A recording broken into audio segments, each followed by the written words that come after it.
ছোটবেলায় ভয় পেলে আমরা চোখ বন্ধ করে দিতাম, নালে চোখে হাত দিয়ে দিতাম। বড়রাও বলতো যে চোখ বন্ধ করে নিবে, ভয় পাবে না। তো আজকে ফোন ঘাঁটতে ঘাঁটতে ওরকমই একটা লেখা পড়লাম। লেখক বলছেন, মা বলতেন কষ্ট পেলে চোখ বন্ধ করে নিতে। আমিও তাই করি, চোখ বন্ধ করে শুয়ে পড়ি।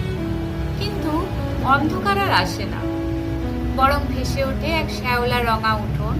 তার এক পাশে রয়েছে জবা গাছ, আরেক পাশে রয়েছে জাম গাছ।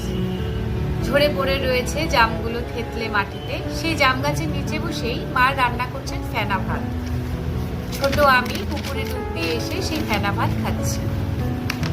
হঠাৎ ভয় পেয়ে যাই আমি, তাই তাড়াতাড়ি করে চোখটা খুলে ফেলি। কারণ অন্ধকারের থেকেও বেশি ভয়ঙ্কর এই স্মৃতি। আমার হারিয়ে যাওয়া ছোটবেলা, ফেনা ভাত, আর হারিয়ে যাওয়া আমার মা।